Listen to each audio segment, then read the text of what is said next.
Bienvenue, tu es à l'écoute d'un nouvel épisode d'Installe-toi, le podcast qui t'aide à te détendre, lâcher prise et te découvrir. Je m'appelle Laetitia, je suis coach et praticienne en hypnose. Je suis là pour t'aider à mieux comprendre ton comportement, tes pensées et partir à la découverte de toi-même. Si ce podcast te plaît, partage-le et laisse une note, un commentaire ou un like pour nous encourager à continuer. Installe-toi confortablement, c'est parti pour l'épisode d'aujourd'hui. Aujourd'hui, j'ai envie de te parler de quelque chose que beaucoup de personnes vivent, mais dont on parle finalement assez peu en profondeur.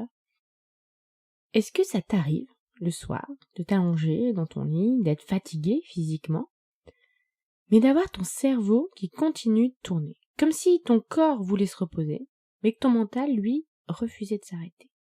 Tu repenses à ta journée, à une discussion que tu as eue, à ce que tu as dit, à ce que tu aurais pu dire, à quelque chose que tu aurais pu faire autrement, ou alors t'anticipes. Demain, ce que tu dois faire, ce qui pourrait se passer, et plus tu essaies de calmer tout ça, plus ça continue en boucle. Si tu vis ça, j'ai envie de te dire quelque chose d'important. Ce n'est pas un manque de volonté, ce n'est pas que tu penses trop, parce que tu ne sais pas faire autrement. Ce n'est pas que tu n'es pas capable de lâcher prise. En réalité, ton mental n'est pas en train de faire n'importe quoi. Il essaie à sa manière de répondre à quelque chose. Même si aujourd'hui ça t'épuise, ce fonctionnement, à la base, ton mental fait ça pour t'aider. On a souvent tendance à voir le mental comme le problème. Comme si le but c'était d'arrêter de penser, de faire le vide, de contrôler ses pensées. Mais en réalité, le mental n'est pas le problème. S'il réagit comme ça, c'est un symptôme. S'il est aussi actif, s'il tourne autant, c'est qu'il y a quelque chose en dessous qui le maintient en mouvement. Ça peut être un besoin de tout anticiper, pour se sentir en sécurité. Tu vas réfléchir à ce qui se passe demain pour être sûr de te sentir, même inconsciemment, en sécurité. Ça peut être une difficulté à lâcher le contrôle. Tu te dis même inconsciemment que si tu ne réfléchis pas à tout, tu ne pourras pas contrôler. Ça peut être une forme d'hypervigilance, parfois très ancienne, pour si tu ne réfléchis pas à tout, si tu ne vérifies pas tout, tu te sens en insécurité. Ça peut être aussi par rapport au rejet des autres. Tu te dis, si tu ne réagis pas bien, si tu n'as pas bien réagi, donc tu vas revoir toutes tes interactions sociales pour ne pas être exclu du groupe. Ça, c'est un mécanisme très profond puisqu'on est des êtres sociaux par défaut. Donc, on veut rester dans le groupe. Donc, il peut y avoir tout plein de mécanismes comme ça de défense. Et du coup, le mental, il reste actif. Pas pour t'embêter, pas parce qu'il y a quelque chose qui fonctionne mal en toi, mais parce qu'il pense que c'est nécessaire. Donc ça, c'est important, je trouve, d'insister, et je le répète dans plusieurs épisodes, que ton mental n'est jamais ton ennemi. C'est jamais dans le but de te nuire qu'il fonctionne d'une certaine façon. Alors les conséquences font peut-être que ça te nuit, mais c'est toujours un allié pour toi, et pas un ennemi.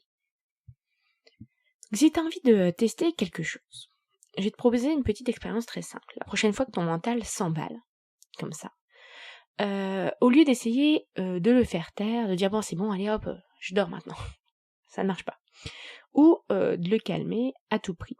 Pose-toi juste cette question, qu'est-ce que mon mental essaie de gérer pour moi là maintenant? Est-ce qu'il essaie de me maintenir en sécurité? Est-ce qu'il essaie de faire en sorte que mes interactions sociales soient bénéfiques? De me maintenir en groupe? Est-ce qu'il essaie de me faire garder le contrôle? Est-ce qu'il essaie toutes différentes choses comme ça que tu peux voir. Donc pas pour analyser pendant 10 minutes pourquoi, etc. Si tu veux, ça tu peux le faire le lendemain calmement. Généralement, c'est quand tu as envie de te reposer que tu penses à ça. Donc c'est pas pour trouver une réponse à ce qui déclenche ça, mais juste pour observer. Parce que souvent, simplement le fait de voir que, ok, là j'essaie de me rassurer parce que je veux faire partie d'un groupe, etc. Ok, et bah tu vas voir que ton mental va moins ressasser une fois que tu as eu le message, entre guillemets, de vigilance à ce sujet, tu vas décrocher ça de ton esprit. Tu peux aussi le faire de manière écrite, juste écrire tout ce qui te passe par la tête, donc noter tous les points, tous les points que tu as envie de voir sur un carnet pour un peu faire un peu poubelle, quoi, un peu vider ton esprit comme ça et te dire peut-être que si tu fais du journaling par exemple, demain ou quand je ferai ma séance de journaling, je pourrais reprendre ces points et justement chercher derrière, voir ce qui peut être derrière ça, inconsciemment ou consciemment. Parce qu'il y a toujours une intention derrière cette suractivité du mental. Et c'est aussi pour ça que souvent, toutes les solutions qu'on te propose autour du mental, comme méditer, respirer, faire le vide, ou tout ce que toi tu vas faire aussi, comme te distraire, les réseaux sociaux par exemple, scroller, je sais que moi je sens qu'il y a beaucoup de choses qui tournent dans ma tête, je vais me mettre une série, quelque chose comme ça, alors que je sais très bien que ça, c'est juste pour essayer de bluffer en fait mon mental, de le distraire pour pas penser à ça.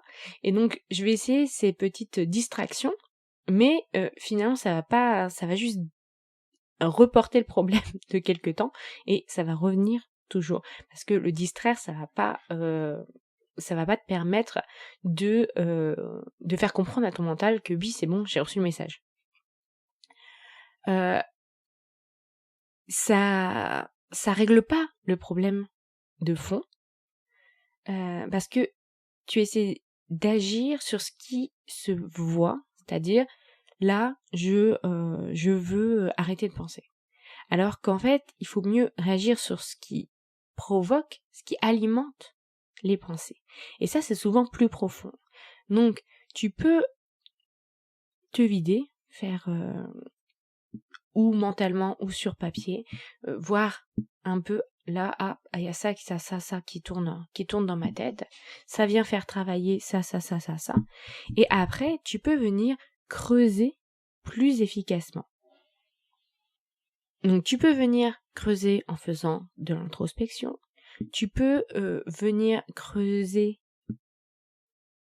en faisant de l'hypnose, parce que justement en hypnose, on cherche pas à arrêter le mental, on cherche pas à contrôler le mental, on va plutôt lui faire comprendre, on va plutôt essayer de changer la croyance qu'il y a derrière.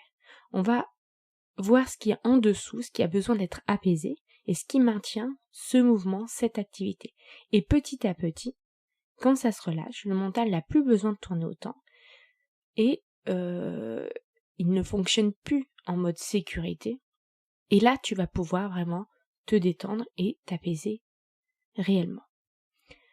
Si tu te reconnais dans ce que je viens de te décrire et que tu sens que ça t'épuise au quotidien, je propose des séances personnalisées pour aller travailler ça en profondeur. Tu peux retrouver toutes les informations directement sur mon site laetitia-blasquez.com. Et peut-être que déjà, aujourd'hui, tu peux garder ça en tête.